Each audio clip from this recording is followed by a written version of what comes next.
Ei, estudante! Você sabia que temos uma biblioteca inteira à nossa disposição?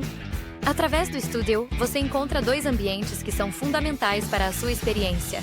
O sistema Minha Biblioteca, com diversos livros responsivos e até mesmo leitura em voz alta para você conseguir adquirir conhecimento de qualquer lugar.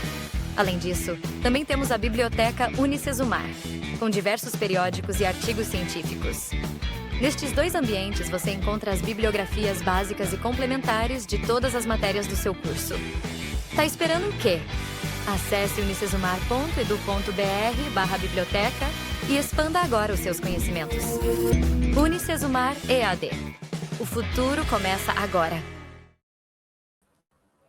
Olá, alunos de Gestão da Qualidade, sejam todos muito bem-vindos à nossa terceira aula da disciplina de Controle Estatístico do Processo. Está passando muito rápido, a aula já, né, as aulas aí já estão na reta final, que pena, né? Eu sempre brinco, tudo que é bom dura pouco, né? E o tempo é relativo, né? Quando você gosta de algo, aquilo passa muito mais rápido quando você não está gostando. E eu tenho certeza que vocês estão adorando a disciplina e é uma disciplina muito importante para a carreira de vocês. Pessoal, e aproveitando o vídeo, né, da minha biblioteca, quero falar para vocês sempre acessarem esse ambiente da minha biblioteca, é uma ferramenta importante, vocês têm lá uma oportunidade de ter um acesso aí de vários livros, né, então verifiquem, pratiquem a leitura, ler é muito importante, né, quanto mais você lê, mais você fica com um pensamento crítico, fortalece o aprendizado em diversas áreas aí do conhecimento. Então, a leitura é muito importante, e falando em leitura, a gente continua com o grupo de leitura, que está lá no ambiente de vocês, tem um fórum, né, o grupo de leitura, já tem lá um livro, né, de indicação muito importante, tem também um artigo científico sobre gestão da qualidade, então, assim, dê uma lida, né, o artigo pequeno, não é grande, o livro vocês podem lendo, né, com o decorrer do curso aí, que vai auxiliar muito na carreira de vocês, conforme eu falei, tá? Outro recado muito importante é sobre a atividade estudo 1, ela está encerrando, não deixem de realizar. Dúvidas, vão mandando mensagem no Fale com o Mediador, não deixem para a última hora, pessoal, né? Vão fazendo, vão mandando as dúvidas, que é uma atividade importante que vai compor a média final da disciplina. A atividade mapa e a atividade estudo 2 e 3, elas continuam em andamento, né? E dúvidas também vão enviando.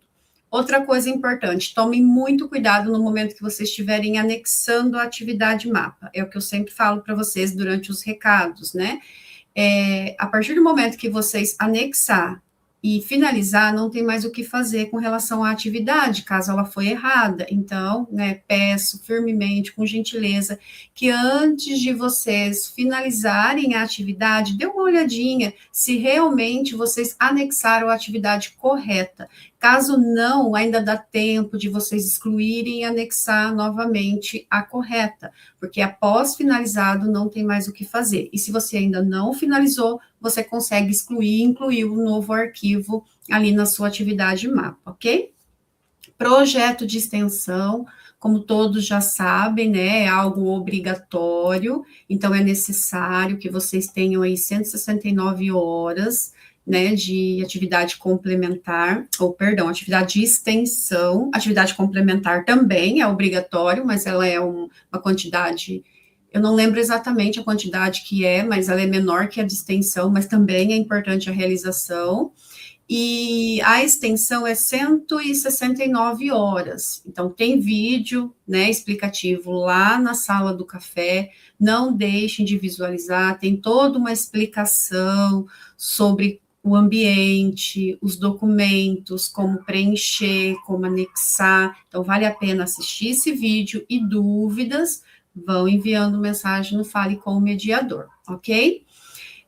Pessoal, então, essa disciplina, né, como ela é cálculo, vocês têm que ter uma dedicação, né, todas têm que ter dedicação, mas eu falo assim, que essa é cálculo, é treino, então nós montamos um G-Site para vocês com vários vídeos sobre estatística, até na aula passada vocês comentaram de estatística, né, então assim, que nem a professora falou, assistem as aulas conceituais, exatamente, pessoal, assistem as aulas conceituais, porque lá tem na íntegra, né? Tudo que está no livro. Aqui a professora vai trazendo o gráfico, tirando dúvidas das aulas conceituais que vocês assistiram. Então, não deixem de assistir as aulas conceituais também e dê uma olhadinha nesse G-Site que tem lá vídeos, exercícios, artigos. Então, auxilia muito no aprendizado de vocês, referente à disciplina de CEP, ok?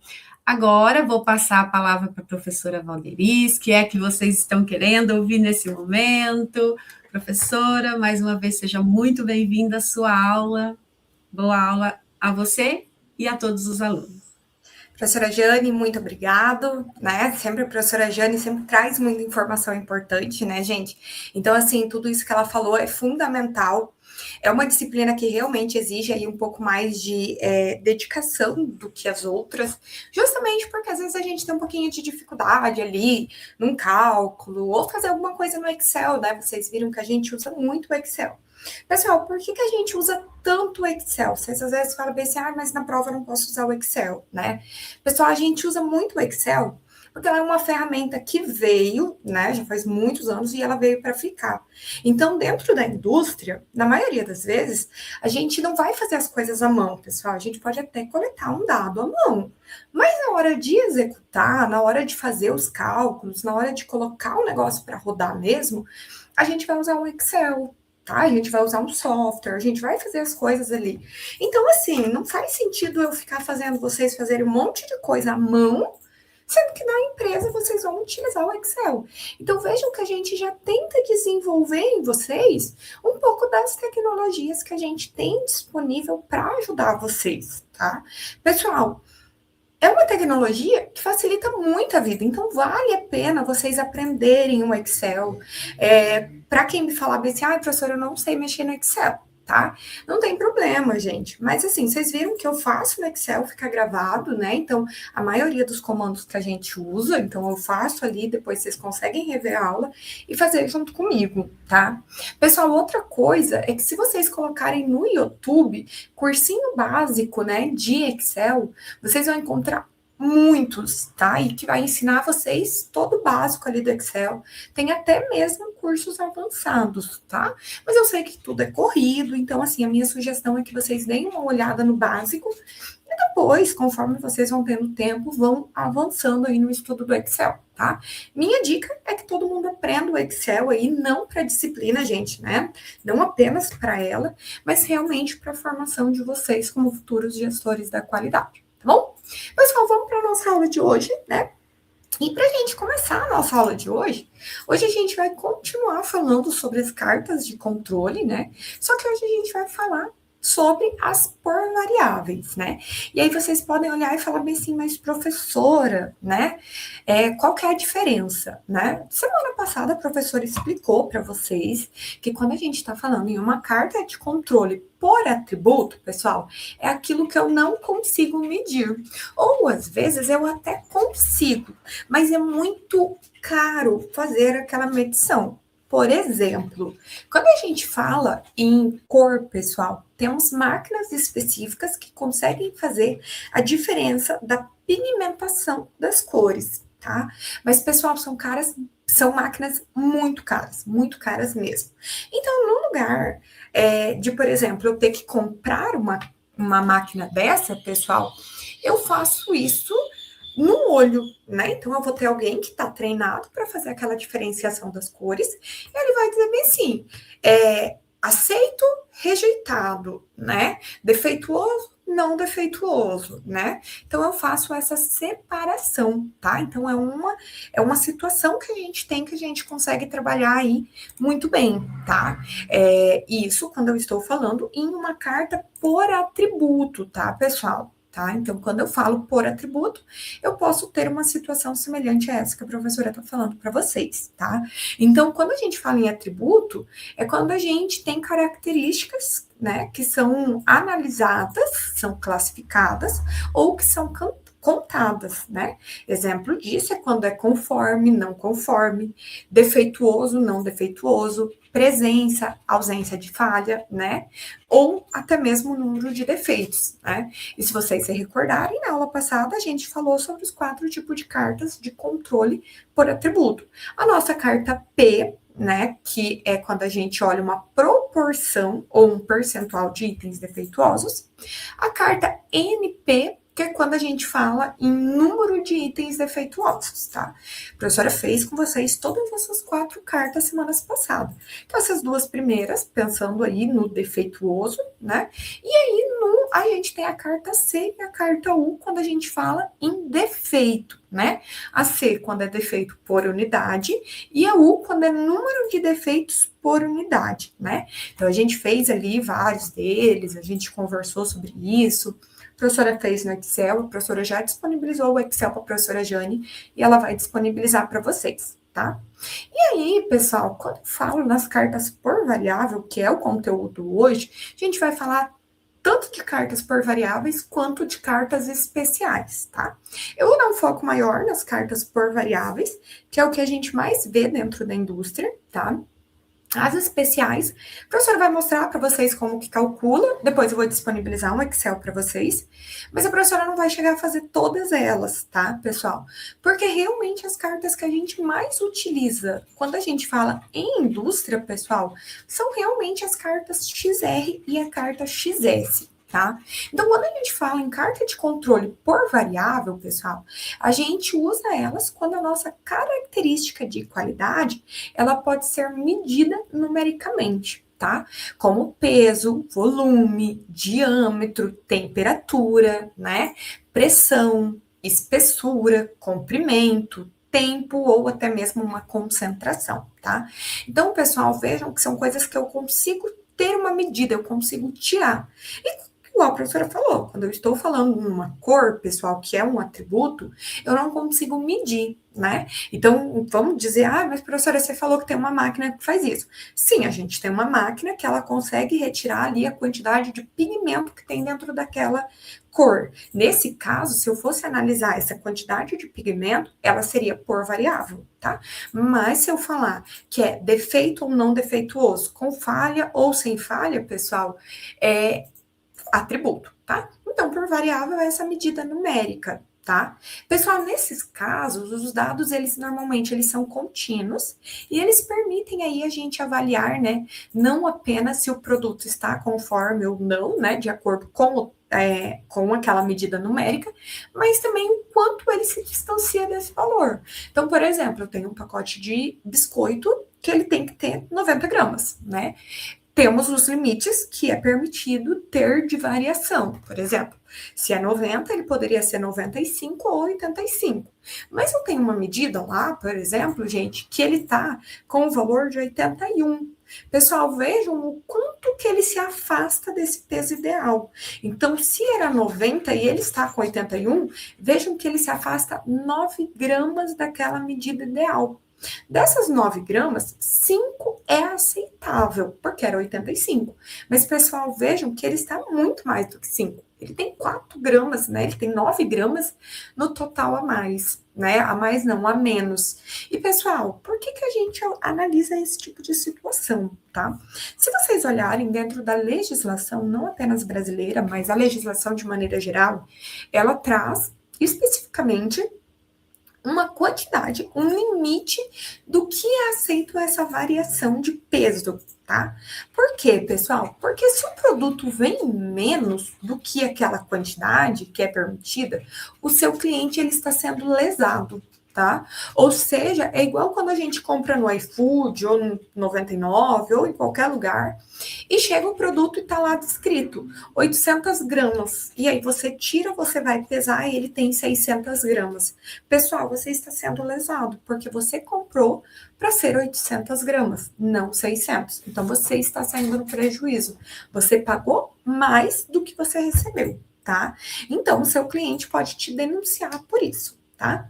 Quando o cliente ele recebe mais, por exemplo, era as 800 gramas e ele recebeu 1 quilo, óbvio que o cliente não vai reclamar, né? Eu não reclamaria. Mas, pessoal, o que que acontece? Ele tá recebendo a mais, a sua fábrica, ela tá saindo no prejuízo, tá? Ah, mas, professora, que prejuízo?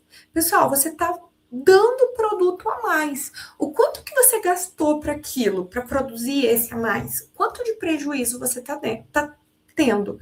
Você gastou para produzir aquele produto e você não está ganhando por aquele produto, tá? Então, por isso que a gente tem o que a gente chama também de limites inferiores e superiores. Aqui a gente calcula esses limites de acordo com os dados que nós temos, mas muitas vezes na indústria, pessoal, a gente tem aí a quantidade que é permitido para esses produtos, tá? Esses valores que são desejados e que são aceitos, tá? Então, pessoal, as primeiras cartas que a gente vai ver vai ser a XR e a XS, tá? Pessoal, vocês vão ver aqui que quando a gente fala nessas cartas, a gente está falando em 2 cartas, que é a XR e a XS, porém, vocês vão ver que a gente vai gerar 4 gráficos. Semana passada, cada carta gerava apenas um gráfico, então eu analisava um único gráfico. Aqui não, aqui cada uma dessas cartas vai gerar 2 gráficos, tá? Então a XR vai gerar um gráfico X e um gráfico R, que a professora vai explicar o que é cada um deles mais para frente. E a XS também vai gerar a carta X e a carta S. Tá? Pessoal, vocês ainda vão ver que essas 2 cartas, ela tem uma diferenciação, quando que eu uso uma, quando que eu uso a outra, né? Quando a gente fala na carta XR, pessoal, é quando a gente mede uma variável, que ela é contínua, em pequenos subgrupos, eles normalmente são aí de 2 a 10, né? Então, a gente tem uma quantidade. E quando a gente tem subgrupos maiores, pessoal, então a gente tem uma quantidade maior de medidas, aí ela vai para a carta XS, tá? E aí, um exemplo, pessoal, quando a gente fala na carta XR, por exemplo, eu posso dizer, num exemplo prático, no controle de volume médio de invase, por exemplo, de frascos de 500 ml de inseticida, ou de detergente, ou de água, ou qualquer coisa, tá? Então, eu estou analisando o volume médio de quantidade de produto que eu tenho dentro daquela embalagem, tá? Quando eu falo na carta XS, pessoal, eu estou falando, por exemplo, num controle de espessura de chapas metálicas, em uma amostra maior de produção, tá? Então, a gente tem essas considerações. As outras 3 cartas que a gente vai ver hoje, que são as cartas especiais, pessoal, elas também são cartas por variáveis, né, que a gente consegue ter uma medida, né, mas, pessoal, elas são um pouco mais complexas de trabalhar e elas têm uma quantidade diferente para a gente analisar. Então, eu vou mostrar para vocês depois, tá? E aí, pessoal, igual, né, a professora já explicou tudo isso, mas a professora sempre traz aqui também o que a teoria fala. Então, a teoria, ela traz o seguinte, gente, que quando a gente fala em cartas de controle por variáveis, ela define variável, né, que se refere a uma medida única de uma característica de qualidade, e essa pode ser dimensão, volume, peso, tempo, entre outros, igual a professora já falou para vocês. Pessoal, vejam que a carinha desse gráfico é a mesma que a gente tinha anteriormente, né? Então, ele não muda a cara do gráfico, tá? O que a gente vê, pessoal? Então, sempre que a gente trata de variáveis, a gente deve monitorar tanto a média quanto a variação entre os meus valores. Então, vejam aqui que eu trouxe um conjunto de observações de peso de cápsulas e as suas respectivas medidas. Então, eu trouxe aqui um conjunto de observação de uma cápsula de 1 grama, né? Vejam que a média deles deu 3,5. Mas esse conjunto, ele é composto aqui por 5 medidas, né? E eu faço a média desses 5. Eu trago um segundo conjunto de observação, aqui é para 2 gramas. Então, vejam que eu tenho ali também a quantidade que vem em cada um deles, tá? Pessoal, e aí a gente entra aí nesses tipos de gráficos, cartas, né? Então, esses gráficos, essas cartas, pessoal, elas são ferramentas estatísticas que são utilizadas no monitoramento de processos industriais, que permite acompanhar a variabilidade de um processo produtivo ao longo do tempo auxiliando, gente, na identificação de desvios que possam comprometer a qualidade do produto. Pessoal, o que são esses desvios, né? Esses desvios é o que a professora acabou de falar. Eu tenho um valor X, que é o que eu quero atingir, é o que eu estou me comprometendo com o meu cliente de entregar, né?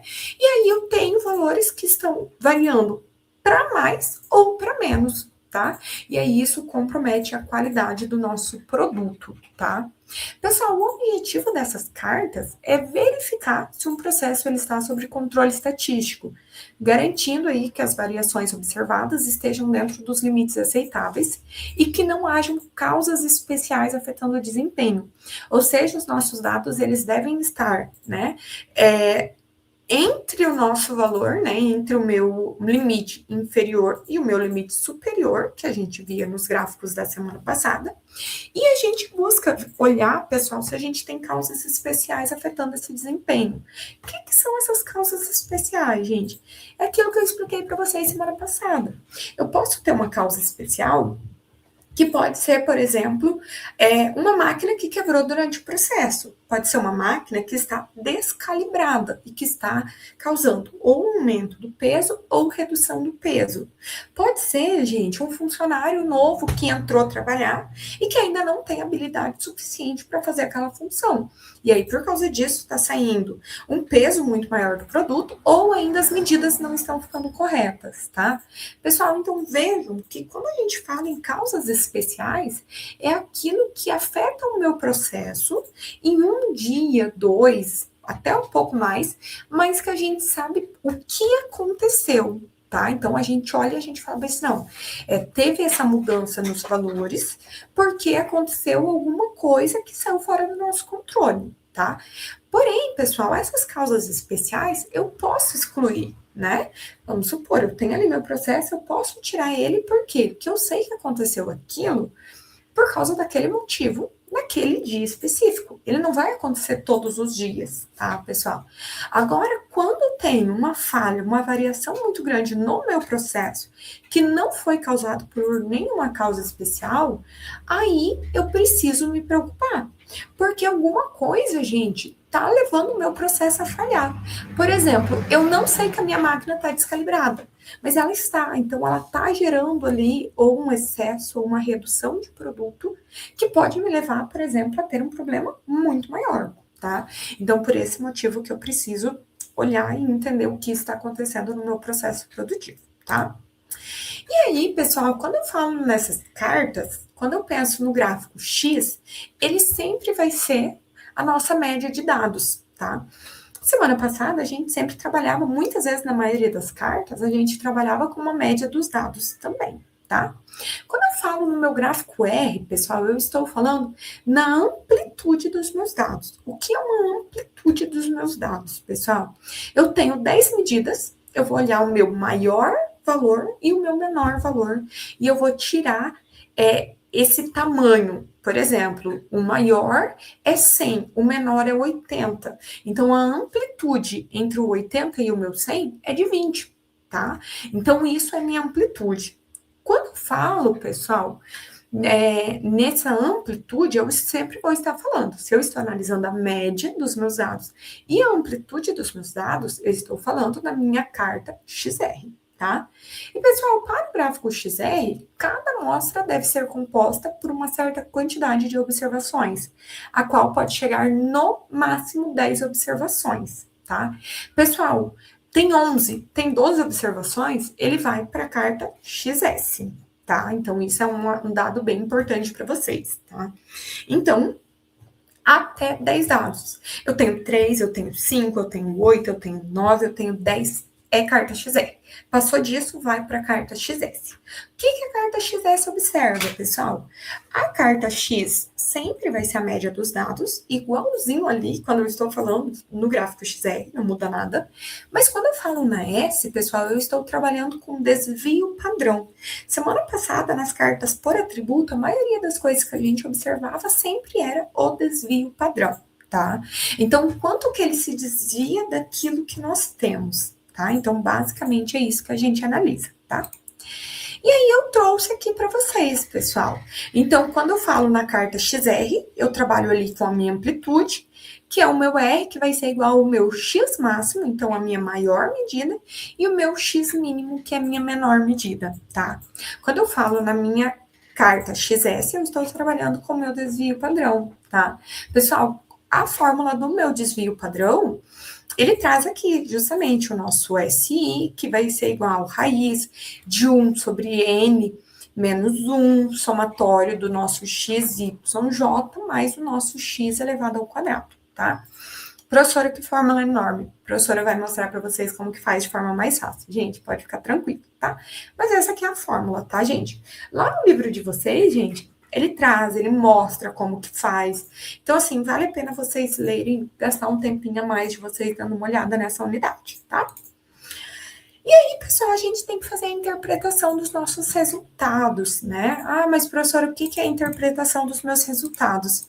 Pessoal, não adianta eu ler um dado, eu gerar um gráfico, eu fazer todos os cálculos e eu não saber olhar para o meu gráfico. Então, quando eu falo na interpretação dos meus resultados, ele é um processo, né, que é considerado sobre controle se todos os meus pontos eles estiverem dentro dos meus limites de controle e distribuídos aleatoriamente, tá?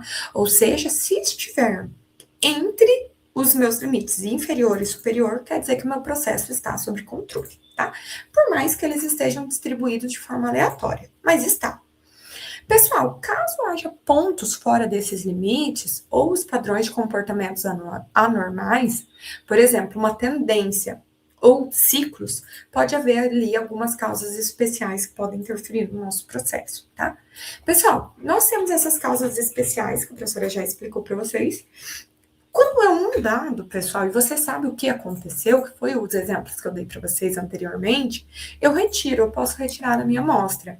Mas, pessoal, quando acontece, por exemplo, toda segunda-feira, eu tenho pontos inferiores ou pontos superiores no meu processo, normalmente eu tenho uma tendência, porque eu tô vendo, toda segunda-feira acontece aquilo.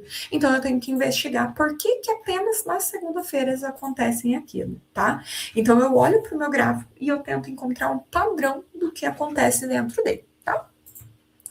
E aí, gente, eu trouxe um exemplo para a gente fazer, né? Então, a melhor forma de vocês aprenderem é fazendo um exemplo, tá?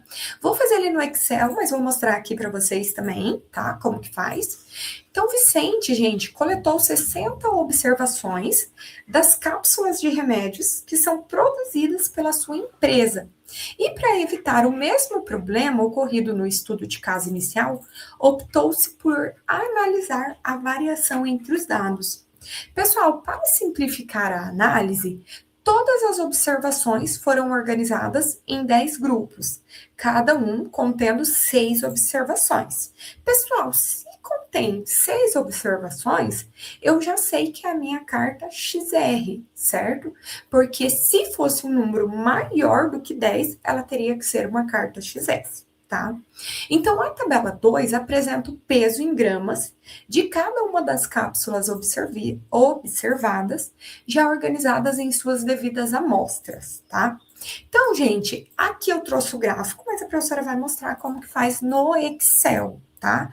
Deixa a professora puxar aqui para compartilhar a minha tela com vocês. Então, aqui... Não sei porquê, mas aqui para mim tá aparecendo, parece que tá travada a minha tela. Professora Jane, tá aparecendo minha tela certinho?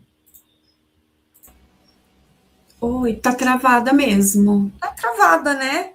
Isso. Deixa eu pôr no Excel para ver se ele vai. Foi? Foi, agora foi. Tá. Então, deixa eu vir aqui, porque é essa aqui que eu quero, tá? Pessoal, a professora trouxe ele resolvido, mas eu vou colocar ele aqui do ladinho pra gente ir fazendo junto, tá? Para vocês já verem que dá os mesmos dados que nós temos, tá? Então, pessoal, isso aqui são os dados da tabela.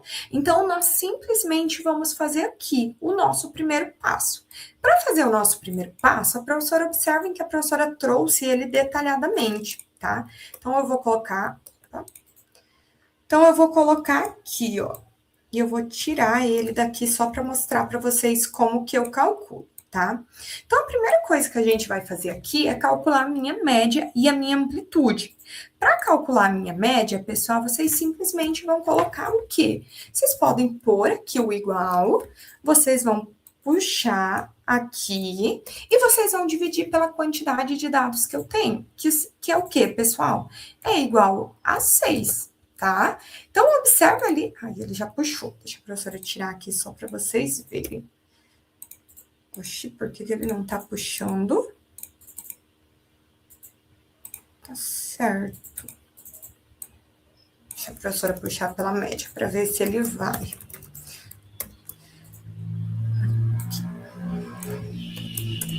Aí, agora foi. Era algum problema com o meu Excel. Pessoal, vejam que aqui o que a gente fez? A gente simplesmente calculou a nossa média, tá? O que a gente vai fazer aqui, pessoal? Antes disso, vocês já podem puxar aqui, ó, para todos eles. Professora, como que eu vou saber se tá certo? Observem aqui, pessoal. Exatamente os mesmos valores que eu tinha calculado aqui são os mesmos que estão disponíveis aqui para vocês, ó. 3,58, 3,49, 3,47 e assim por diante, tá?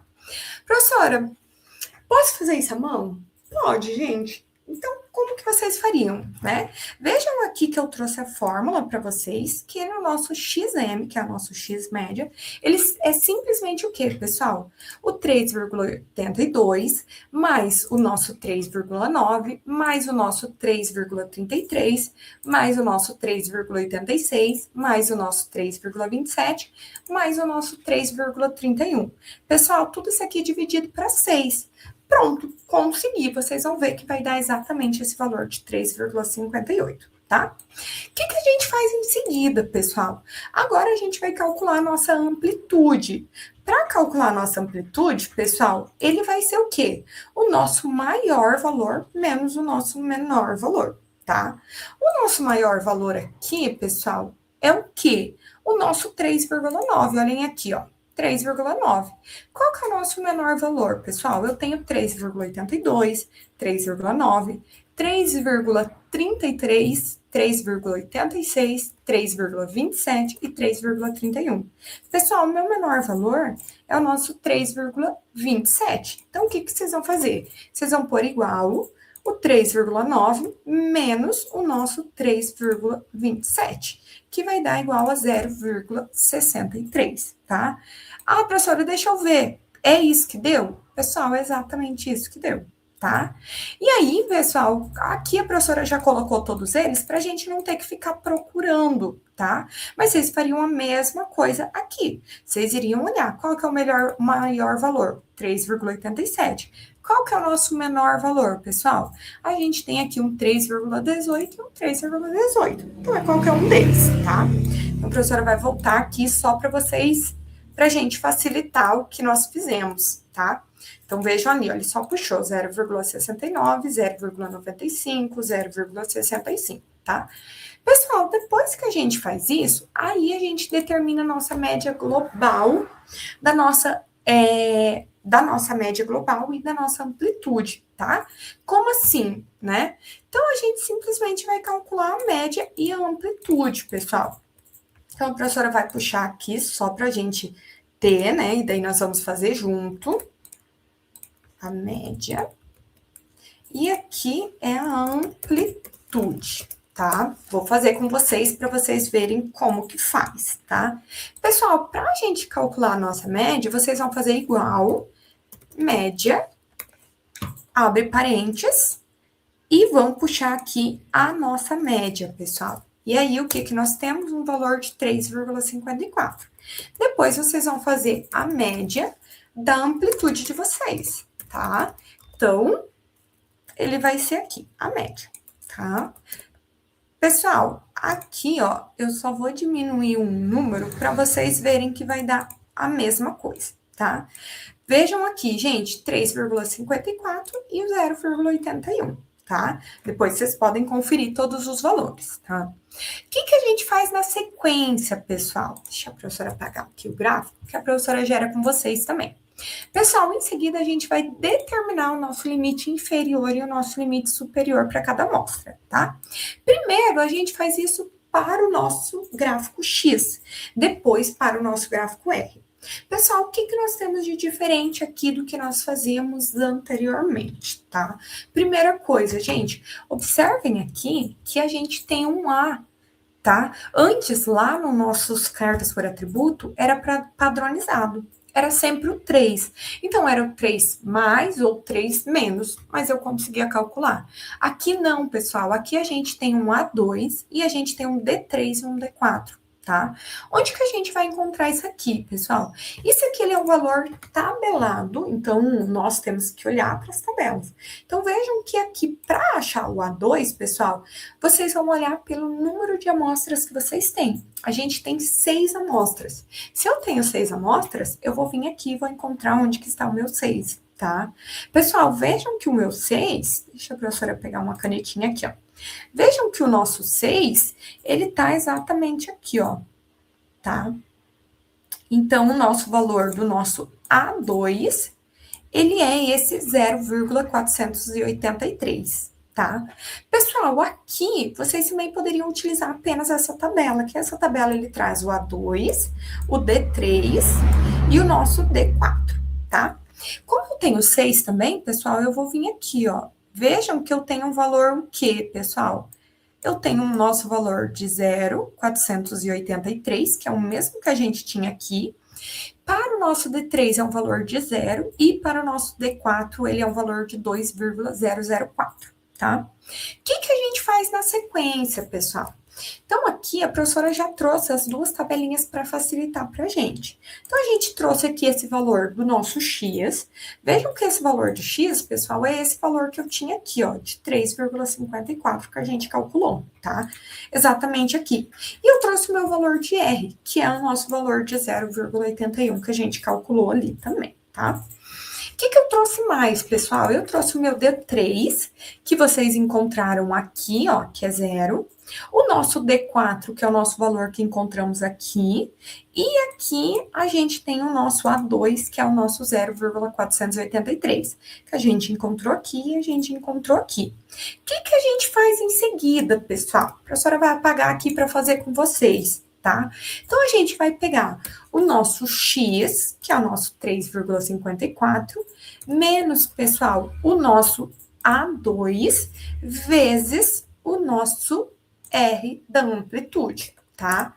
Pessoal, a gente tem o 3,15, tá? Para o nosso limite superior, pessoal, é a mesma coisa. O nosso igual, né?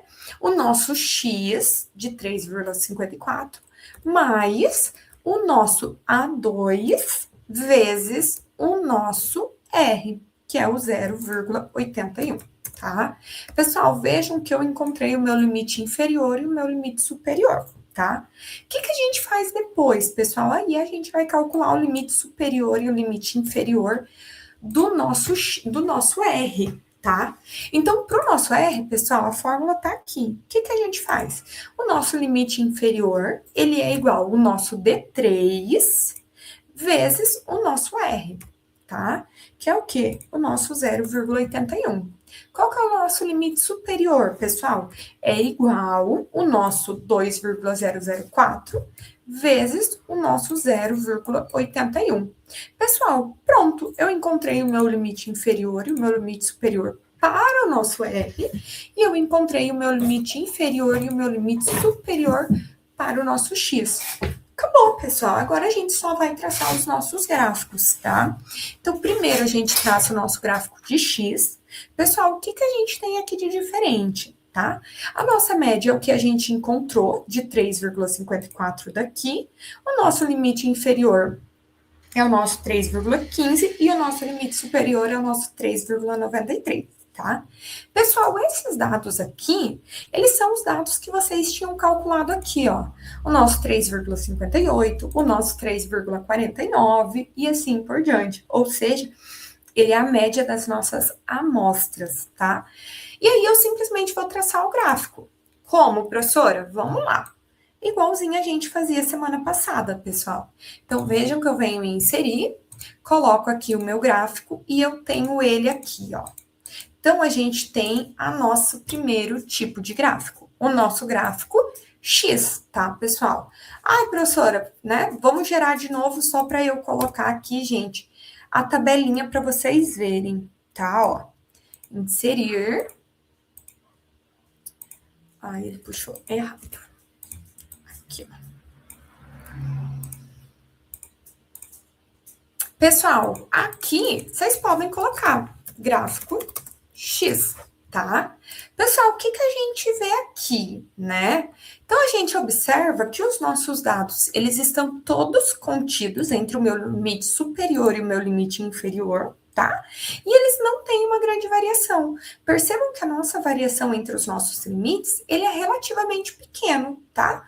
Vamos pôr aqui, vamos até mudar o nosso mínimo aqui, vamos pôr esse 2,5 para o nosso gráfico maior, ficar maior para vocês verem, tá? Então, esse é o nosso gráfico do X. Vamos traçar agora o nosso gráfico do R, pessoal. Então, o nosso R aqui, pessoal, é aqueles valores que a gente também calculou, né? Os nossos dados aqui, ó, que a gente tinha calculado da nossa amplitude, tá? Então, vejam que eu só selecionei eles, eu venho inserir e eu traço o meu gráfico, tá?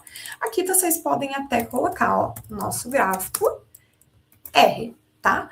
Pessoal, vejam que todas as minhas amplitudes, né, elas estão o quê, gente? Elas também estão sob controle, né? Então, a gente não tem nenhum limite no nosso superior, tá? Que é o nosso amarelo, e nenhum no nosso limite inferior. Então, observem que esses gráficos do nosso gráfico XR, eles estão aí sob controle, tá? Então, professora, volta aqui, ó, tá? A gente volta aqui e a gente observa aí os nossos dados, né, pessoal? Então, são exatamente os dados que a professora mostrou lá para vocês, tá? Pessoal, tudo isso aqui, depois a professora disponibiliza para vocês, tá? Então, eu vou disponibilizar, vocês vão ter acesso a tudo, né? Então, vocês vão conseguir ver todos esses dados aqui, vocês vão ver ali o cálculo, como que a professora fez cada um daqueles cálculos, tá? Pessoal, e aí na sequência, a gente vai para a nossa carta XS, tá, gente? Para a nossa carta XS, observem que a diferença aqui é que a gente vai ter um número maior de observações, tá? Então, o nosso conceito é o mesmo que a gente estava trabalhando até agora, né? Só que agora, gente, a gente vai trabalhar com desvio padrão, tá? Então, qual que é a diferença do exercício anterior, pessoal? Que aqui a gente vai continuar trabalhando, né, com o peso das nossas cápsulas também, tá? Só que aqui a gente tinha 6 observações.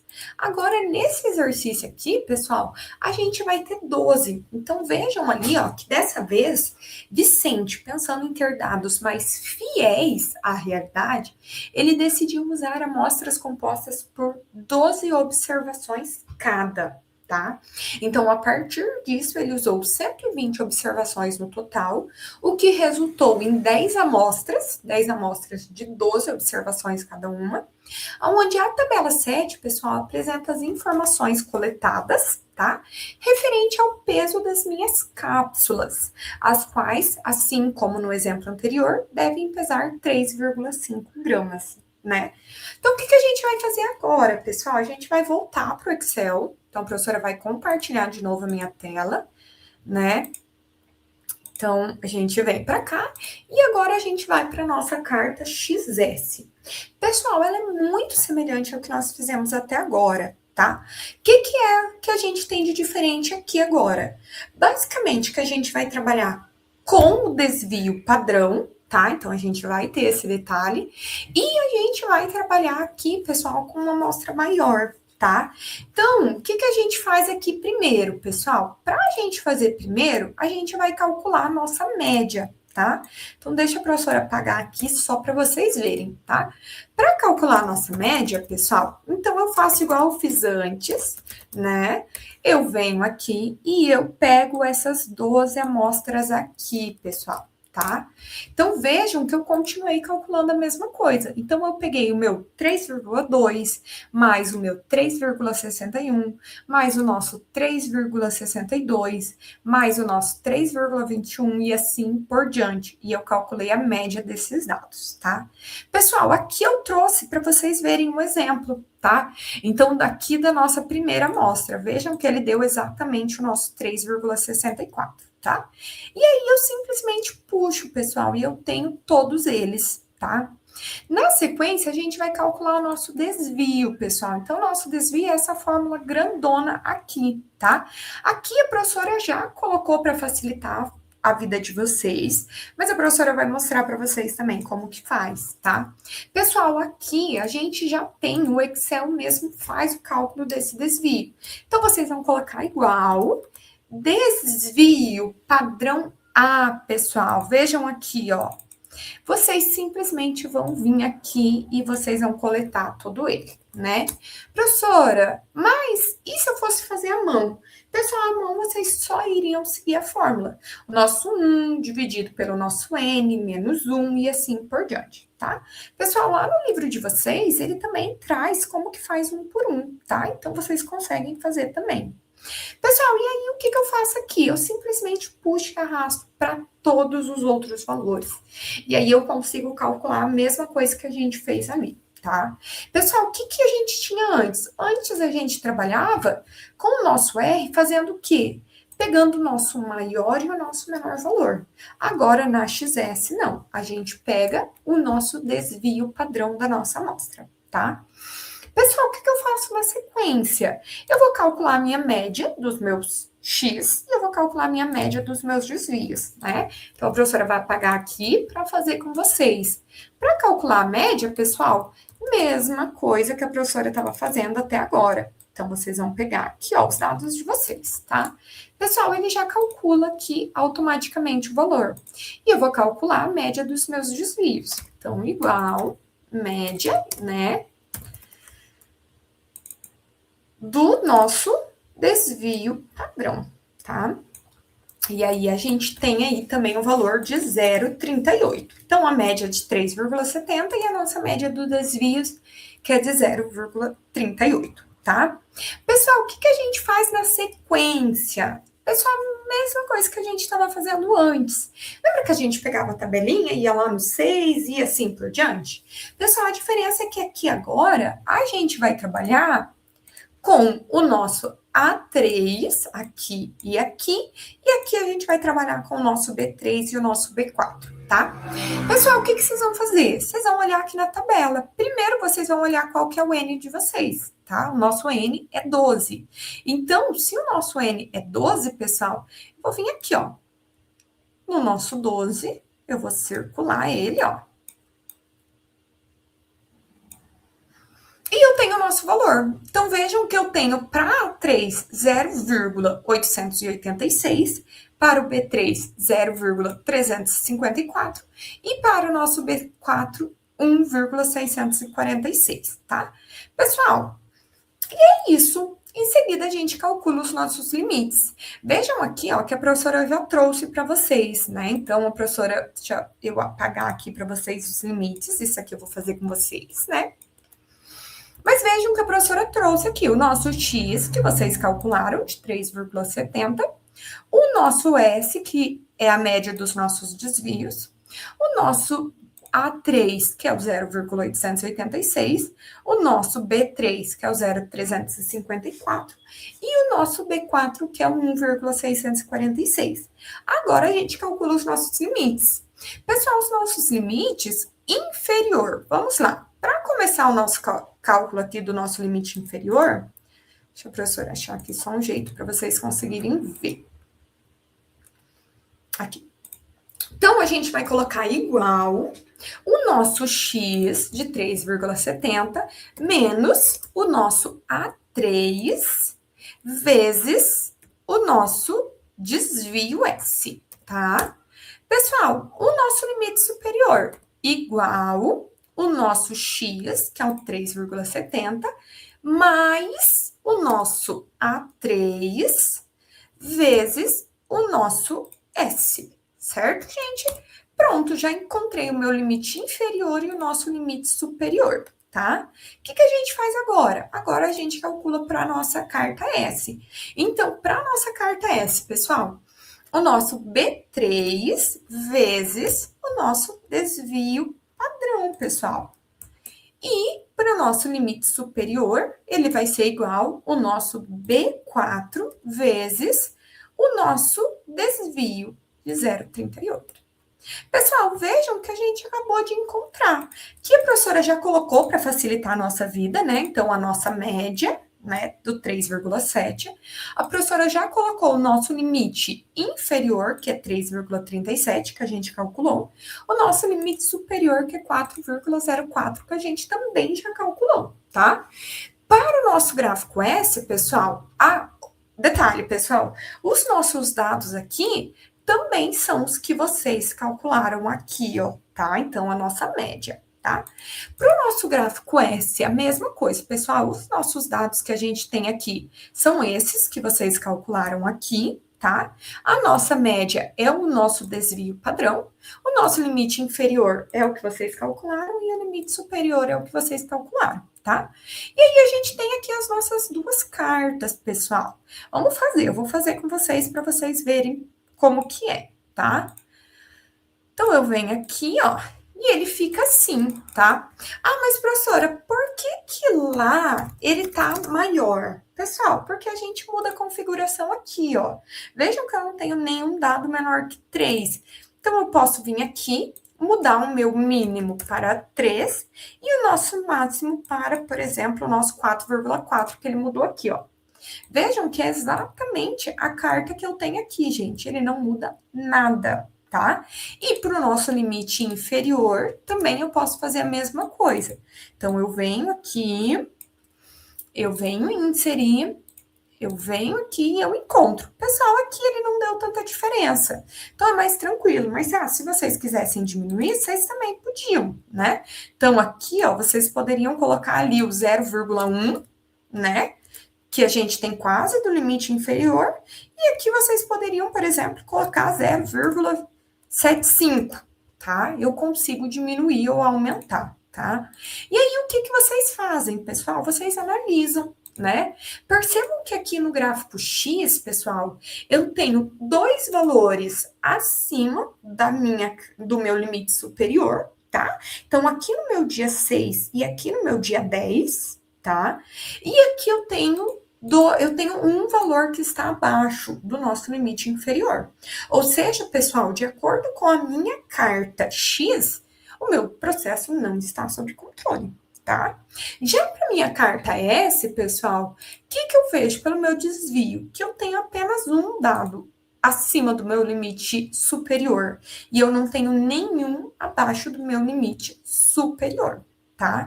Então, é isso que eu quero que vocês observem, tá bom? Então, a professora vai voltar aqui, só para vocês verem, né? Então, a professora trouxe exatamente isso aqui para vocês. E é isso que a gente consegue observar, pessoal. Então, a gente vai olhar, às vezes, muitas vezes, gente, eu olho para um dado, ele está fora do controle, e às vezes eu olho para o outro dado, ele não está fora do controle, tá? Então, a gente precisa cuidar. Então, por exemplo, aqui na minha carta, no meu gráfico X, no meu gráfico X, a gente observa que os nossos problemas estavam no dia 6 e no dia 10. Já aqui na nossa carta S, eu observo que o meu problema está no dia 7, pessoal. Então, o que está acontecendo? O que gerou esse problema? Eu tenho que olhar para a minha produção, tá? E aí, pessoal, sobre essa parte de cartas de controle por variável, eu trouxe algumas considerações antes da gente ir para as nossas cartas especiais, tá? Então, aqui eu trouxe algumas observações. A primeira delas é que a gente tem um uso simultâneo de gráficos de controle. Então, não tem, pessoal, como eu trabalhar só com a minha carta X, sem a minha carta R ou sem a minha carta S, eu preciso trabalhar com as duas em conjunto, tá? Pessoal, elas têm uma importância muito grande, os gráficos por variáveis. Então, não adianta vocês virem, por exemplo, e tentar aplicar uma carta P ou uma carta NP aqui com os dados por variáveis, porque vai dar errado, pessoal. eu tenho que trabalhar com cada carta separadamente, tá? Pessoal, a gente também tem algumas limitações dos gráficos XR, XS, então, às vezes eu não consigo trabalhar com tantos dados, né? E aí pode gerar alguns problemas, tá? E, pessoal, os gráficos de controle, como gatilho, muitas vezes a gente utiliza ela como uma base para outras ferramentas de controle. Então, muitas vezes a gente trabalha com ferramentas em conjunto. Lembra lá na nossa aula anterior e na outra, que a professora falava bem assim, que muitas vezes a gente usa, por exemplo, um diagrama de Ishikawa e um diagrama de Pareto em conjunto. Ou eu utilizo lá, por exemplo, um diagrama de dispersão junto com um histograma. Pessoal, na maioria das vezes, as ferramentas da qualidade, elas se complementam. Então, a gente precisa trabalhar de forma complementar. Elas têm que trabalhar junto e não separadas, tá? E, pessoal, a gente tem aí, muitas vezes, essas cartas, elas também são introdução para os novos gráficos de controle. Então, eu vou trazer agora para vocês algumas cartas especiais, a gente chama elas de especiais, tá? Porque elas são cartas que trazem detalhes diferentes das que eu trouxe aqui, né, até o momento. Elas são mais difíceis de ser utilizadas dentro da indústria, justamente porque normalmente a gente trabalha com as cartas por atributo e as cartas por variáveis, na maioria das vezes. Elas já atendem muito bem às nossas necessidades, mas a gente tem outras cartas, pessoal. Então, se vocês jogarem, por exemplo, no Google, vocês vão encontrar vários outros tipos de cartas também, tá? E aí, com isso, pessoal, a gente entra aí no nosso próximo conteúdo, que é, se eu não estiver enganado, está lá no nosso capítulo 7, que são as cartas de controle aí, que são os gráficos de soma cumulativa e de média móvel exponencialmente ponderada, tá? Pessoal, aqui a gente vai trabalhar sobre 3 tipos de cartas, tá? Que são utilizadas, igual a professora falou para vocês. Elas são aplicadas em menor quantidade dentro da indústria, tá? Um dos motivos é ali a própria complexidade dessas cartas. Então, vocês vão ver que elas são bem mais complexas para se elaborar. Então, depois a professora vai mandar para vocês, tá? Essas cartas, para vocês terem, né, o Excel. A professora não vai fazer os Excel com vocês aqui, pessoal, justamente porque demora mais tempo, então passaria muito do nosso horário, tá? Mas a professora vai disponibilizar para vocês e a professora vai fazer o processo inicial com vocês, mostrando como que é, tá? Então, gente, esses gráficos, essas cartas, né, de soma cumulativa e de média móvel exponencial, gente, elas são aí ferramentas bem poderosas, né, no controle estatístico do processo. Então, diferente dos nossos gráficos tradicionais, elas não analisam um ponto isolado, mas elas consideram um histórico cumulativo. Então, eu não consigo aplicar, gente, se eu não tenho um histórico de dados, tá? Então, elas são ideais principalmente para detectar, gente, pequenas e graduais alterações, tá? Por quê, pessoal? Porque elas vão acumulando. Lembra lá no nosso diagrama de Pareto que eu mostrava para vocês como que a gente fazia justamente aquela, como que eu vou falar? Aquele cumulativo de um dado para o outro. Então, em um mês tinha 70%, no outro tinha 5%, então eu somava. Então, é isso que acontece nesses gráficos aqui também, tá? Então, quando eu falo no gráfico de soma cumulativa, ele basicamente vai somar o desvio de cada amostra em relação ao valor-alvo, tá? Então, eu tenho um valor de 250, eu vou somar o quanto que foi acumulando por exemplo, de um dia para o outro, de uma amostra para outra, tá? Pessoal, ele é projetado especificamente para a gente identificar pequenas variações, tá? Então, como que ele acumula os desvios, né? Qualquer mudança persistente aí, ele vai fazer esse gráfico ele subir ou ele descer rapidamente, tá? Então, o mais comum nesse tipo de gráfico é que a gente avalia, pessoal, o nosso desvio superiores e inferiores, e a gente considera eles separadamente por meio de alguns parâmetros de tolerância. Então, geralmente a gente chama eles de K, né, que é a metade do nosso desvio esperado, e o nosso H, que é o nosso limite de decisão, tá? Já o gráfico, gente, de média móvel exponencial ponderada, a professora vai mostrar tudo isso, tá? Mas ele calcula aí, gente, a média ponderada de todas as minhas observações passadas e as correntes, atribuindo aí pesos que vão decaindo aí de acordo com os dados vão ficando mais sérios, né? Então, eu tenho um peso para um gráfico, para um dado de semana passada e eu tenho um peso diferente para o dado, por exemplo, de ontem, tá? Pessoal, a função principal desse tipo de gráfico, gente, é que ele é muito eficiente tanto para pequenas quanto para médias alterações, tá? Então, o gráfico, ele plota aí esses valores médios entre os meus limites de controle, que vão se estreitando aí e eles vão se estabelecendo de acordo conforme o tempo vai passando, tá? Aqui a gente tem alguns parâmetros, né? Então, a gente tem o parâmetro de ponderação, que vocês vão ver que vai ser representado pelo símbolo do lambda, tá? Que vai variar entre o 0 e o 1, né? Entre maior e menor ali, tá? Pessoal, quanto menor é o nosso valor do nosso lambda, tá? Ele vai dar mais peso ao nosso histórico, ele vai tornando aí o gráfico mais sensível a mudanças sutis, tá? Enquanto valores próximos a 1 vão se tornar aí o gráfico similar ao modelo que vocês encontram aí para variações, tá? Então, pessoal, já percebam aqui, só esse pequeno descritivo que a professora foi falando para vocês, gente, que essas cartas, gente, elas precisam de um histórico. Então, eu não tenho como fazer elas se eu não tiver dados históricos. Então, por isso que normalmente eles são usados em menor quantidade, porque muitas vezes algumas empresas, principalmente empresas pequenas, gente, eles não têm esse histórico de dados, tá? E, pessoal, a gente também tem o gráfico XAM, que na literatura técnica, né, ele traz aí, ele frequentemente é uma referência ao cruzamento, né, ou a análise conjunta das minhas médias móveis. Então, frequentemente, ele refere-se aí ao cruzamento entre média móvel simples e a minha média móvel exponencial. Tá? Pessoal, em uma análise técnica, onde o objetivo é identificar as inversões de tendência no exato momento em que as linhas se cruzam, tá? Então, a gente vai ver aí um pouquinho mais sobre esses gráficos, tá? E aí, o primeiro deles é esse gráfico XAM que a professora trouxe aqui para vocês.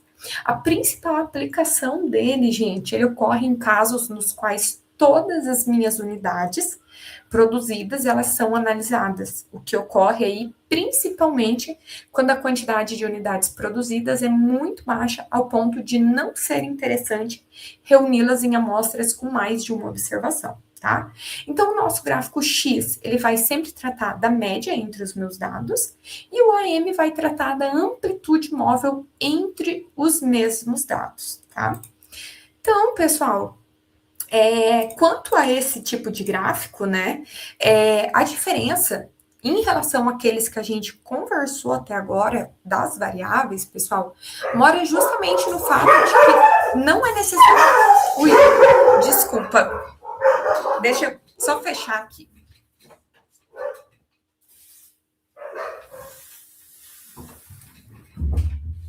São meus cachorros, gente, desculpa, tá? Pessoal, então ele mora justamente no fato de que não é necessário a gente calcular o X, já que como cada amostra vai corresponder a uma unidade individualizada e não é preciso calcular aí a média entre essas observações, tá? Pessoal, já a amplitude móvel, ela vai se tratar da variação entre dois dados seguidos, entre o meu dado anterior e o meu dado posterior. Tá? Professora, como assim, né? Então, a professora vai mostrar aqui o exemplo, é o mesmo exemplo que está no livro de vocês, tá? Então, em um fabricante de móveis, sabe-se que o peso das cadeiras de um modelo específico deve ser de 8 quilos, tá? Pessoal, vejam ali que eu trouxe, são 13 amostras, e ele tem o peso ali das 13 cadeiras. Então, ela varia ali 7,70, 8,56, 7,77, 8,54, e assim por diante, tá? Gente, os móveis, eles são produzidos manualmente, o que abre margem aí para algumas falhas, além de tornar a produção mais lenta do que um processo industrializado. Gente, igual a professora falou, ele é um gráfico normalmente que é aplicado para empresas menores, onde eu não tenho tantos dados, tá? Então, são produzidas, em média, 26 cadeiras por dia. E o peso, né, das cadeiras finalizadas em um dia normal de trabalho estão indicados na tabela 1. Então, eu trouxe aqui, né, então, a amostra, tem o peso, ali vejam que tem ali até o 13 e depois até o 26, tá? O que a gente vê na sequência, pessoal? O primeiro passo nesse gráfico aqui é que após a coleta de dados, a gente tem que determinar a média do peso entre as minhas amostras, tá? O que pode ser feito por meio da equação 2. Ou seja, pessoal, vocês vão somar o 7,70 mais o 8,56 mais o 7,77 mais o 8,54 e assim por diante. Tá? Se vocês fossem fazer à mão. Pessoal, se vocês fossem fazer no Excel, vocês simplesmente iam fazer igual a professora estava fazendo anteriormente, mostrando para vocês, pessoal. Igual, média, e somava cada um desses dados, tá? Pessoal, a média desses dados é 7,95 quilos, tá? Depois que eu calculo a média, pessoal, o nosso próximo passo vai ser, a gente vai, né, basear a nossa amplitude móvel entre cada amostra consecutiva, tá? Pessoal, o que era? É essa fórmula que a gente estava tendo aqui, ó, que eu mostrei para vocês, essa do AM. Então, nosso XI menos o nosso XI menos 1. Ou seja, pessoal, ele é o nosso valor do 8,56 menos o nosso 7,70, né? Pessoal, a professora pegou aqui a calculadora só para mostrar para vocês, né? Então, 8,56 menos o nosso 7,70. Pessoal, vejam ali, ó, 0,86. Exatamente o valor que a professora falou ali, tá? Depois vocês vão pegar 7,77 e assim por diante, tá? Pessoal, e aí a gente determina a média entre elas, tá? Ou seja, o que a gente vai fazer? A gente vai pegar aqui, vai pegar o 0,86, mais o 0,79, mais o 0,77, mais o 0,74 e assim por diante, e vai tirar a média, tá? Pessoal, esse é o segundo passo, tá? Depois disso, gente, a gente vai calcular os nossos limites. Vejam aqui que ele acabou saindo na frente, né, o gráfico, mas como eu mandei para vocês, gente, como eu mandei para vocês no PowerPoint, ele não vai estar com o desenho aqui na frente, tá? É que quando a gente vai usar aqui, ele acaba saindo esse valor, tá? Pessoal, o que a gente vai fazer aqui? A gente vai fazer a mesma coisa que a gente estava fazendo anteriormente. Então, a gente vai encontrar, né? Então, entre esses termos, gente, a gente tem que encontrar, né? É necessário. O que nos resta encontrar é o nosso valor do nosso D2, né? O qual ele é tabelado. Pessoal, entretanto, quando se trata para o nosso gráfico XAM, esse valor ele tem uma pequena particularidade. Então, a gente trata de uma situação na qual cada amostra ela é composta por uma única observação. Mas, como não existe um valor tabelado de D2 para o nosso N1, vejam ali que o nosso N1 ele começa em 2, gente. Então, não tem como, tá? Então, aqui a gente tem uma única amostra. Então, por isso que a gente vai, né? A gente vai usar sempre o nosso valor do nosso N2, tá? Então, sendo assim, quando a gente estiver falando do nosso gráfico XAM, pessoal, o nosso D2 sempre vai ser igual o nosso 1,128, tá? Então, esse vai ser um valor aí tabelado. E os nossos valores, gente, aí do nosso D2, que a gente tem para diferentes tamanhos de amostras, eles são apresentados nessa tabela 3. Tá? Então, gente, o que a gente vai fazer? A gente vai pegar esse valor e a gente vai calcular os nossos limites, tá? Então, para a gente calcular primeiro o limite do nosso gráfico X, o que a gente vai fazer? A gente vai pegar aquele valor de 7,95, né?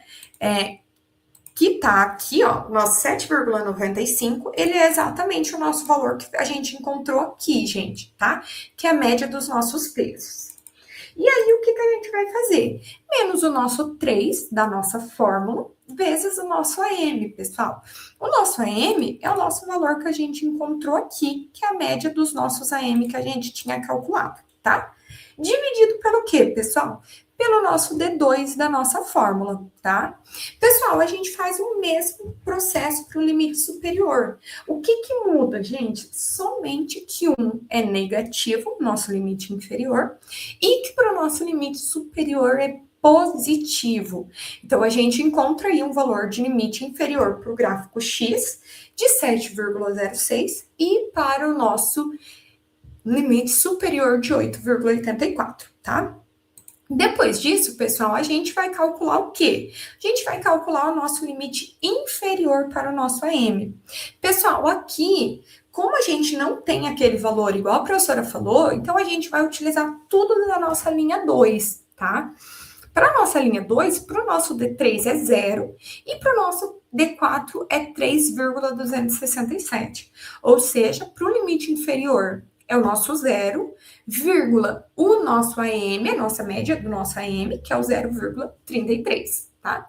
E para o nosso limite superior, ele é o nosso 3,267 vezes o nosso 0,33 do nosso AM, tá? Certo, pessoal? Então, o nosso limite inferior para o nosso AM é o nosso 0 e o nosso 1,08, tá? E aí, com isso, pessoal, eu consigo plotar os meus gráficos também, tá? Pessoal, então, isso aqui é o mesmo processo que a gente fez anteriormente, tá?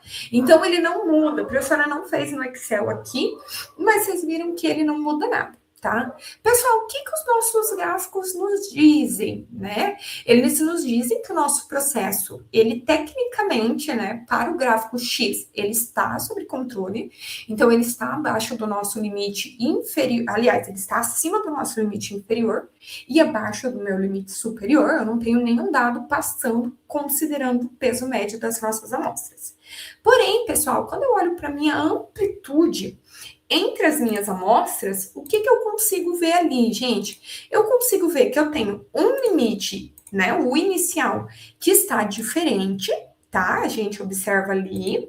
E a gente observa, pessoal, que para o nosso limite inferior, a gente vê ali que vários produtos estão abaixo, tá? Então, se eu tivesse que resumir o que a gente está vendo aqui, gente, de acordo com os nossos dados, basicamente é que o nosso gráfico X indica um processo controlado, com todos os nossos pontos dentro dos limites, porém, né, segundo o gráfico, né, ele expõe aí que é o nosso segundo AM, ele expõe aí, gente, uma variação entre a primeira e a minha segunda amostra, tá?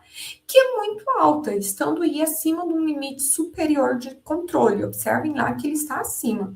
Pessoal, a variação, ela se mostrou menor em momentos seguintes, chegando aí a apresentar 9 pontos seguidos, que estão abaixo da média entre os meus pontos 14 e 22, tá? Pessoal, assim como a gente viu na unidade anterior, os gráficos, eles devem ser interpretados, tá, em conjunto, para que a gente possa compreender o nosso cenário real do nosso processo, tá? Então, o nosso ponto fora de controle do gráfico, a M, ele seria algo preocupante sozinho, tá? Mas as amostras, elas encontram-se aí todas dentro dos limites esperados e o processo, ele se mostra bem estável, tá? No final das contas. Então, isso não é, por exemplo, um sinal que a gente precisaria implantar uma medida de segurança, tá? Em seguida, pessoal, a gente vai para o nosso segundo gráfico, que é o nosso gráfico de soma cumulativa, tá? Pessoal, esse aqui é um gráfico que ele é usado aí um pouquinho menos, né, de forma geral, mas ele é um gráfico bem interessante. Então, ele traz o gráfico COSUM, ele basicamente ele se baseia no valor acumulado dos desvios, tá, da variável analisada, em relação a um valor estabelecido anteriormente, tá? Que geralmente se trata de um valor especificado na embalagem do meu produto, tá? Em alguns casos, gente, tal valor, ele pode ser estimado com base na média entre um grande número de amostras previamente coletados, de modo geral. A gente se refere aí ao valor em questão como expressão de valor-alvo. Vamos exemplificar tudo isso, né, que a professora falou. Gente, suponha que uma lata de refrigerante, ela deve ter 350 ml, tá? Em um primeiro momento, E ele é coletado aí uma amostra cujo volume é de 353 ml. Pessoal, o alvo era 350, mas a minha amostra está com 353. Pessoal, o que nos dá aí um desvio de 3 ml, né? Então, 3 ml a mais. A segunda amostra, gente, por exemplo, tem um volume de 358. Aqui o nosso desvio já aumentou, porque de 358 para 350, eu tenho 8 ml acima daquele volume indicado. Então, o nosso desvio acumulado, pessoal, entre a minha primeira amostra, que era 3 ml, e a minha segunda amostra, é de 8. Então, eu tenho um acumulado de 11 ml, que se refere aos 3 ml do primeiro e os 8 do segundo, tá? Pessoal, em seguida, pode ser coletado, por exemplo, uma terceira amostra, e o volume era de 345 ml, o que significa que ele tem 5 ml a menos do que o meu valor esperado. Como esse desvio ele é um valor negativo, pessoal, então a gente subtrai daqueles 11%, daquelas 11 ml que a gente tinha, dos 5 mais o 8, tá? Então, o meu desvio aqui já caiu para 6 ml, já que a gente subtraiu desse valor, tá? Então, gente, basicamente é isso que o gráfico de soma cumulativa faz, tá? Por que às vezes a gente não usa tanto, gente? Porque percebam que, vamos supor que eu tenho um acumulado positivo ali de 50, tá? Mas o meu produto, de acordo com a Anvisa, de acordo com o mapa, de acordo com todos os órgãos, ele fala que ele pode ter um desvio de 10 para mais ou de 10 para menos. E aí, de repente, eu tenho lá em uma determinada embalagem, eu tenho muito mais do que 10. Então, o acumulado seria o quê? De 50 menos 30, por exemplo. E aí, muitas vezes, eu também escondo algum dado, tá, gente? Então, por isso que, às vezes, também ele não é tão recomendado em todos os casos, tá? E aí, pessoal, para a gente começar a pensar nesse tipo de gráfico, gente, a gente tem a primeira fórmula. A primeira fórmula é a do desvio acumulado, que ele basicamente é o nosso CI, pessoal, né? Aqui ele não apareceu, ele não chegou a puxar, mas depois vocês vão ver, tá, pessoal? Mas o CI, gente, ele é o nosso primeiro valor ali, que é o nosso desvio acumulado que a gente quer descobrir, ou seja, é o desvio acumulado da nossa amostra analisada naquele instante, tá? Pessoal, que ele é igual, o nosso XI, gente, é o valor da minha amostra, o que no nosso exemplo seria, por exemplo, o volume de lata do refrigerante que a gente está analisando, tá? E o nosso Uzinho ali, que ele é o nosso valor-alvo, então é aquele valor de 350 que a gente estava falando. Mais o nosso CI menos 1. Pessoal, ele é o nosso desvio acumulado até a nossa amostra anterior, né? Ai, professora, mas não consegui entender, tá confuso. A professora vai mostrar aqui, pessoal. Então, no exercício que eu trouxe para vocês, elas são de barras de sabão produzidas com um valor-alvo, tá? Do peso de 250 gramas. Pessoal, vejam que eu tenho 25 amostras tá? E ali eu tenho o valor coletado. O peso-alvo, que é o ideal, era de 250 gramas. Pessoal, o processo em questão aceita uma variação de até 10 gramas em relação ao valor nominal. Os dados coletados estão apresentados na tabela. Então, gente, são esses os dados. O que a gente faz em seguida, gente? A gente vai calcular o valor do nosso K. Pessoal, o nosso K é o nosso desvio aceitável, que o exercício me falou aqui, que é de até 10 gramas, dividido por 2, tá? Então, o nosso 10 dividido por 2 dá 5. O que quer dizer isso, pessoal? Ele quer dizer que aquele valor que era de 250 gramas, ele pode ser de 245 ou de 255, tá? Então, ele pode variar ali entre 245 e 255, tá? Depois disso, a gente determina o valor do nosso CI, pessoal, tá? O nosso máximo aqui, ele vai ser igual a 0, que vai ser igual ao XI menos o nosso U0 mais o nosso K, fecha parênteses, mais o nosso CI menos 1, tá? Pessoal, caso o dado ele seja maior do que o nosso valor-alvo, o resultado atribuído para CI, ele vai ser exatamente automático igual a 0. O contrário é válido para dados menores do que o nosso valor-alvo, pois nessa ocasião o nosso CI mais será nulo, tá? O que a gente faz, pessoal? Então, a gente simplesmente vai olhar para a nossa tabela, né? Como assim a gente vai olhar para a nossa tabela, gente? Então, percebam aqui, né, que esses valores que eu trouxe para vocês, que essa função máxima ali, ele significa que deve ser escolhido o nosso maior valor entre todos aqueles que estiverem dentro do nosso colchetes, tá? Então, como a nossa opção, por exemplo, ali é de 0 a 1,79, a gente vai escolher o nosso zero. Então, isso significa que o primeiro valor, ele representa, pessoal, o nosso gráfico, ele vai ser igual a zero, tá? Pessoal, então, o que vocês estão vendo ali, né? Então, a gente vê ali que o nosso 253 menos o 21, ele é o nosso 0,00, o nosso 0,00 e o nosso zero, tá? Pessoal, o que a gente faz?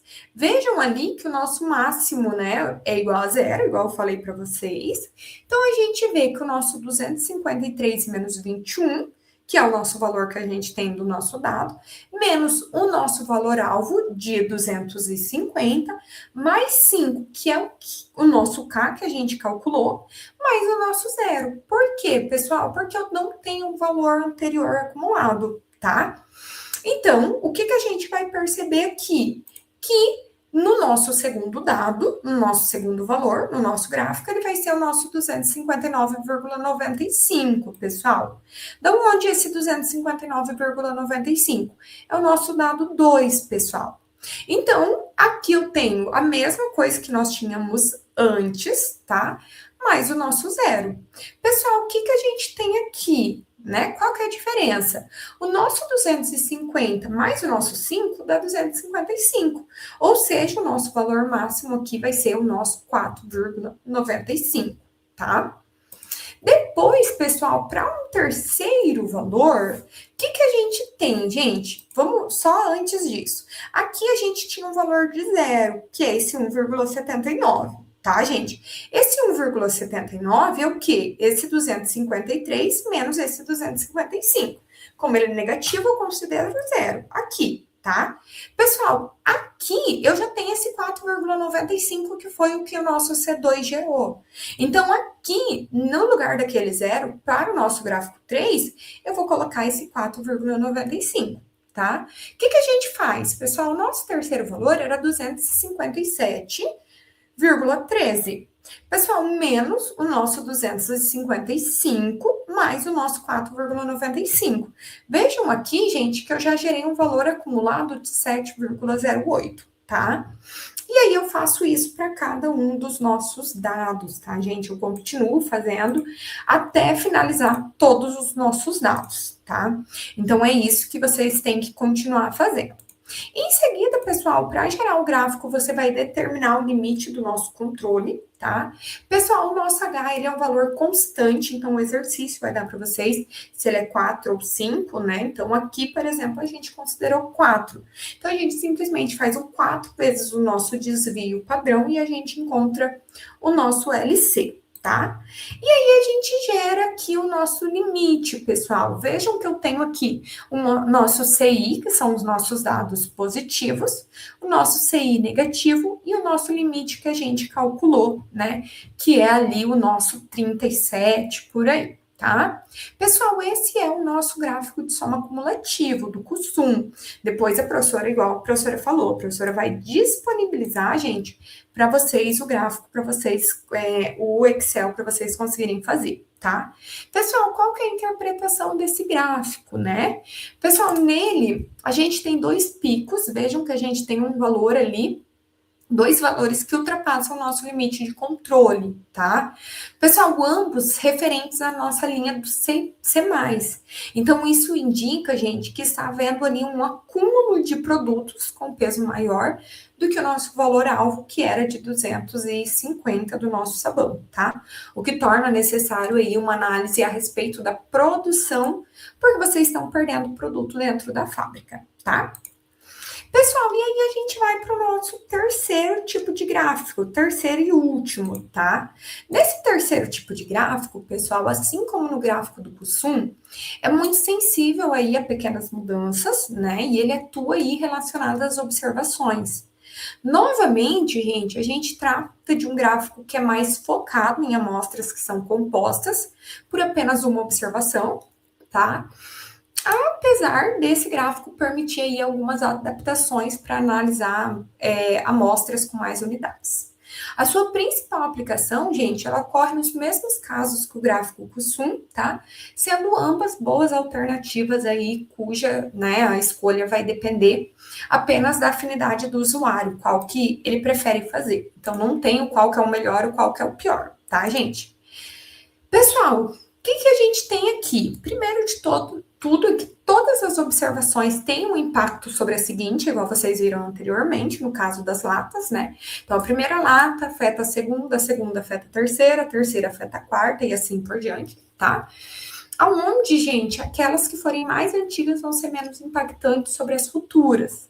Então, esse raciocínio, gente, ele é interessante porque na prática, quando a gente realiza um processo produtivo, há mais chance da 30ª amostra ser afetada pela 29ª, tá? Pessoal, o peso em questão, ele sempre vai ser representado pelo lambda, tá? Que pode variar entre 0 e 1.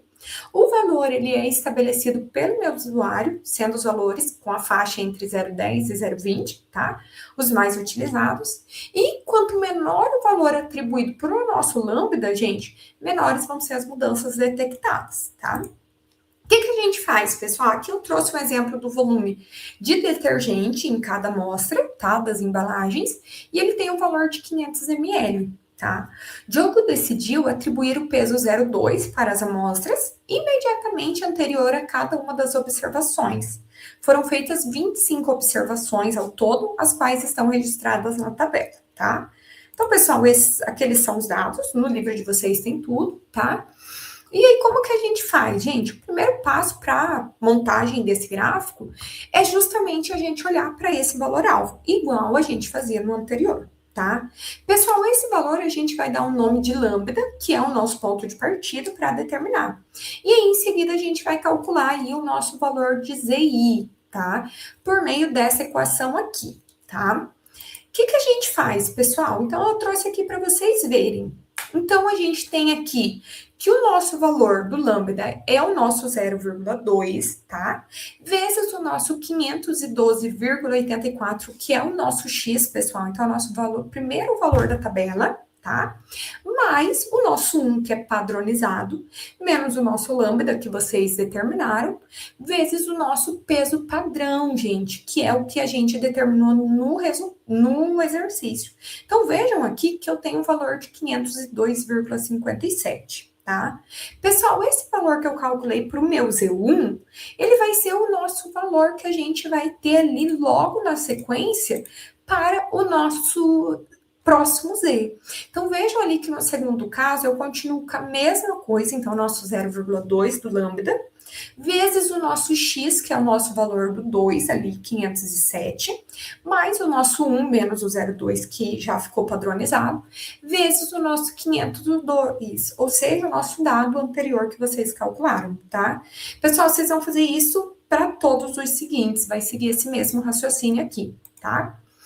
E aí, pessoal, o processo ele é repetido para cada amostra, então vejam aqui que eu trouxe para vocês. E agora a gente tem os pontos, gente, para montagem do nosso gráfico, tá? Como que a gente faz, pessoal? Então, a gente calcula o nosso limite inferior e o nosso limite superior, que vão ser calculados a partir dessas fórmulas aqui, pessoal, tá?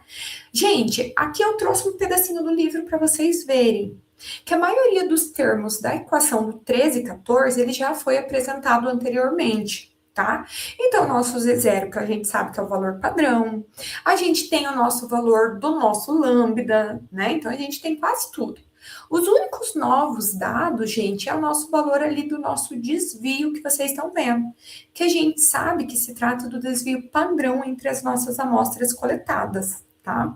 Então, a gente simplesmente calcula o desvio padrão, igual a gente fez antes, tá?